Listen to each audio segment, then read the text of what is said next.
Start this morning by saying, who has got a nickname in this place? Who's got a nickname? Yeah, what's your nickname, man? Westy. Westy. Now, I'm going to add a guess. Think that comes from your surname. What's your surname? West. Yeah, very good. Awesome. That's a pretty creative nickname you got there. All right, who else has got one? Up here? Yeah. What's the nickname, man? Burger. You don't know why? Okay.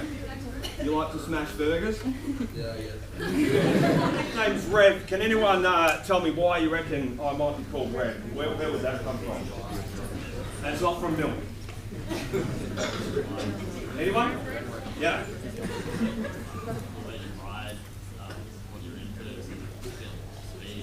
Yeah. Mate, you're a highly educated young person right there.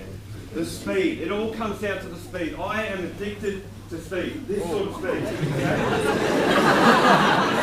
Clarify that, because this is being recorded. No, I am addicted to speed, but let me just clarify that. In the right environment. Sorry, I lost it. It comes from that side. But it also comes from the fact that I'm a reverend. Yep, you heard it right. I'm a reverend, so I'm a minister, a priest, a pastor, whatever it comes out. But when I first came here, I would say clouds instead of clouds. I would say Rundeberg instead of roundabout, and that's how strong it was. A little bit like Miss Doubtfire. And so I had this group of people follow me around the school, no matter what time it was, if I was just going down to the office or if it was recess, and they'd say my name in Scottish, and I'm like, what's your name? Stephen. Stephen? We speak English over there, you know? And they call me McFat. Now it's okay, you can laugh, I'm over it. I don't take it personally nowadays. What's that going on now? So he turns around. Who remembers orientation? Yeah? I was in orientation day, and I remember them saying that high school is going to be a brand new opportunity, new beginnings, new fresh start, you know, the world's your oyster and all this sort of stuff. And I was excited about it. Within about 15 to 20 minutes of being in orientation day, there was two boys that were in my class who had teased me the most in school. And within about another 15 minutes after that, they had told other kids my nickname. I remember being in this class, year 7, and I had this dictionary open on my table, and a fly landed on my dictionary. And I did what any young guy would do. I introduced the fly to the left and right hand page of that dictionary very quickly and suddenly. And it made a big noise and everyone sort of jumped, and then when I opened the dictionary up, the fly was about 5 times in circumference from what it originally was, you know. And my English teacher, up the back in his tweed jacket with the leather patches, he stood up, no leather patches, he stood up and he goes, right, Mr. McMahon, get up to the office now, get to my office. He goes, I'm sick of you. So I march up to his office and he comes up with his big arms, folders, and slams them down on the desk, and you know, like, if I'm not already like stressed out enough, he's done the whole slam, and turned around and leaned against the pole with his arms crossed, and he goes, what's your story? And he started just tearing strips off me. And I just had enough. I walked out of that door, and it was a door, nothing like these ones actually, with 2 glass panels in them. And normally there's a glass panel door in every room I go in. And I've just walked in, I slammed this door, and both windows have shattered and dropped back into the office, and I just kept walking. They grabbed teachers and they pulled me down to the principal's office. Cut a long story short, I was exited from that school. So year 8, year 9, year 10 was a repeat of each other. My idea of working in class was I would sit for a double period, and at the end of that, to show for my work, I would have maybe a page ruled up with my name at the top, which I don't know why they needed your name at the top, but anyway, name at the top, and maybe about 30 words. I got an apprenticeship as a pastry chef, and it was a pretty cool job. Who likes pastries? Come on, let's be honest. Donuts, almond croissants, yeah, custard tarts. Okay, sorry. I got a job as an apprentice pastry chef. I would get home about 8:30 in the morning. I'd go to bed for an hour and a half, which is pretty much what teenagers sleep these days. And get up, jump on my bike, and I'd go down to the train station and go into a place called Dandenong. Now, I don't know if you guys know Dandenong, but it's a pretty rough place. And all the guys that hung out there were other young guys that have been kicked out of school, or older brothers of guys that have been kicked out of schools. And I got up to a whole bunch of no good. I got in with a bunch of guys who, when they were in a group, thought they were pretty cool. You know, 10, 15, 20, sometimes 30 of us. And 15 of us would walk into a shop, and there'd only be 2 or 3 staff there. And so 5 of us would take up their time, while 10 of us went and took t-shirts, caps, shoes, all sorts of stuff, and just walked out of there. We called it steaming. In other words, we overwhelmed the staff and just took what we wanted. We thought we were eating a bit.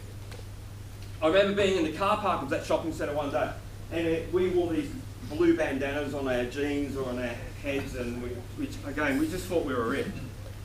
And we yelled out at these guys that were over by you.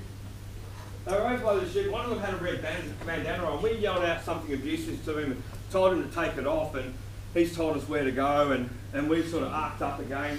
And then they came running across the car park, and it wasn't a bunch of teenagers, it was a bunch of tradies. And they came running with shovels and pickaxes and sledgehammers. And one of the biggest things with boys is that we think out loud. We see a fast car or a nice car, and the word come out. We see a nice looking girl, and it just comes out. Or we're in class, someone pokes us, and it just comes out. And we struggle to put a brake on. And that's what I was like. I remember going through a shopping centre and challenging my mate to graffiti the shopping centre from one end to the other with a thick marker.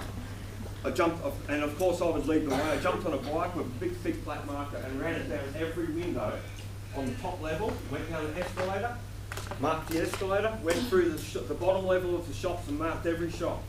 Youth group. I would go along to this church youth group every week. Okay? I'm doing all this stuff through the week and on the weekends, but I would go to this church youth group. I would go there for 3 reasons. I would go there to put up on their walls. I'd go there to punch up, get into fights, because that way I got noticed.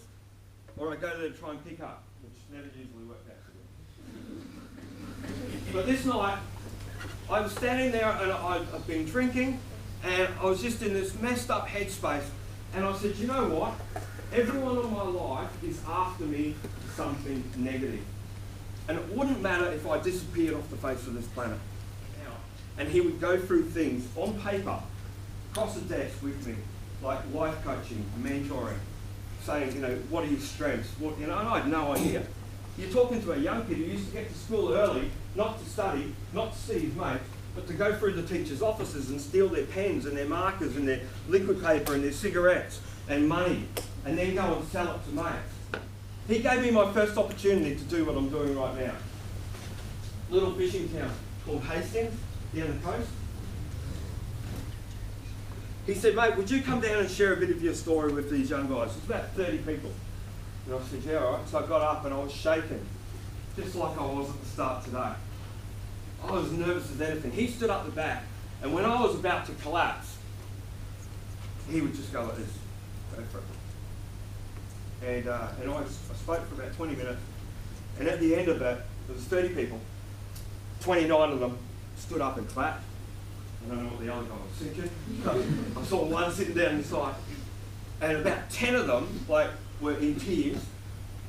And then about half of them at the end came up and shook my hand and all that. He turned to me and he goes, mate, I've spoken to hundreds of young people. I've worked with hundreds of young people and helped them. And he goes, so you're going to speak to thousands. Everyone who had ever spoken to me, it was always about, did you do this? What were you doing? What do you think you were doing? You never amount to anything. This was 22 and a half years ago. I remember it really clearly. And for 22 years, I've been speaking to groups of young people like this. I've been working with young guys one-on-one, or working with small groups of young people, leading youth groups, leading camps. And I know in this room this morning, I know without a shadow of a doubt that there is at least one person or a couple of people here that you're sitting here and it's like your heart's pounding with a couple of things that you said, you're like, man, I identify with that. Even if it's just I have no relationship with my old man. Or maybe it's anger. So actually, you know what I'm going to do right now, because we've come to a pretty, that was a bit serious for a moment there. Any questions about any of that stuff? I don't normally do this, but I want to ask the opportunity. I'm vulnerable, like I'll wear my heart and my ink on my sleeve, and that's just the way I am. I'm not one of these motivational things. Okay, everybody get up off your seat, it's exciting to be alive. That's just not me. Yeah, man. I had to deal with letting go of your past, like with your friends and stuff. That was pretty hard, mate, because your ego. The simplest way was 99.9% of them were going nowhere in life. And one of the things I know from riding motorcycles is where you look is where you go. So if you're looking on your phone all the time and what you're looking at is going nowhere, then you're going to head in the same direction. So I had to come to the point where I dealt with the criticism that like already ahead in my head. They're going to criticise, they're going to say I'm soft, they're going to say I'm churchy, or you're this or you're that. I just dealt with that, and that rolls off my tongue really easy. That was pretty hard to deal with. The same. Okay, this is taking Phillip Island, so we're heading out onto the pit exit. We've got a couple of cameras on the bike at different angles on a couple of different days to pull this together. Phillip Island's about 4.5 kilometres and it's one of the fastest racetracks on the face of the planet. Coming up to turn 2, around about the same sort of speed, throw the bike on the side, you get your knee on the ground, you can see my knee sticking out, corner. This is turn 11, knee down all the way around it, straighten the bike up just for about 2 seconds and then back over again. The right thing to do is like the twisty bits on a racetrack are the best bits. They're the bits where it all comes alive, like you saw from that footage when you're going through. When you go down a straight Phillip Island and you're doing 260, and on a super bike you're doing nearly 300 kilometres an hour, that's actually where you rest. Luke and Jake, jump up here, guys. Come on. Come on, mate. All right, you're Luke. You're Shane. Right. Luke, over this side, man. 6'4". Are you 6'4"? Yeah. Around that, so he's 6'6" or something. You imagine this, all right, hands out, grab the bike. Grab it there, all right. So you're going into turn 1 at Phillip Island, you're backing off from 260 kilometres an hour to 170, which is still freaking fast, okay? And I'm looking over here at Luke, no, Shane. I'm looking over here going, there's no way I'm going to brake before he brakes, I'm going to outbrake him. Then I look up here at Luke and go, I'm not going to brake before he brakes. The problem is, Shane over here is going, I'm not going to brake before the bald guy brakes, and I'm definitely not going to brake before he brakes.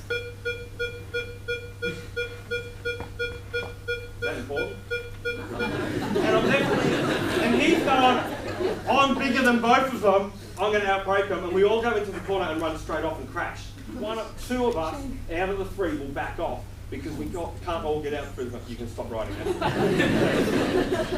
One of us will back off because otherwise you're going to crash. All right, grab a seat. Well done, guys. Give him a hand. It's like one of those movie moments, Sean. Just walk in slow motion. All right, come over. All right, so left hand, left foot, and then just straight leg over. Just going to learn something from you. You have an insight into life. You have something to say. You have something to contribute. Don't wait for your X Factor moment to shine, because generally they don't come. Okay? Opportunities don't look like X Factor moments. They look like right now. How could that ever happen in our school? You know, you walk out of a movie and you're like, man, that was cool. Like, you sort of relate with a character in it. You go, that would never happen. You know what? Opportunities actually look like hard work. It's what you make of them. I want to ask you a question. Like you sitting with your peers this morning, and I've got teenagers and they tell me, you know, we're just my mates, we're doing this, we're doing that. And I'm like, why would you take all your advice off your mates? They've lived in one more or one less house. They've had one more or one less bike or laptop or phone. They've had one more or one less girlfriend or boyfriend. So why would you take all your advice off them? Yeah. Probably 99.9% of people in this room don't currently, won't ever get up to the stuff that I did when I was a teenager, because you're a lot smarter than me. And you've got better people around you, better support networks. So most likely, what will happen to you is other people will make decisions that have an impact on you. I do a lot of counselling, and one of the most significant things that comes up is I came home the other day, Mum and Dad sat me down and told me that they're going to be separated. And I hear so many different versions of that at a whole bunch of different ages, right through from 5 and 6 year old up to 17, 18, and how they deal with it and how the parents deal with it and how it has an impact on them. So sometimes you can be doing absolutely nothing wrong, and people make a decision to do something that has an impact on you. I hope my story this morning has inspired you to think about what's possible. Even with what you've got, the foundation that you've got, the skills, the talents and the gifts that you've got already. I've given you some information and some strategies, and I've given you some instruction. I haven't been to... Thank you for coming out and talking to us. No, I appreciate it. And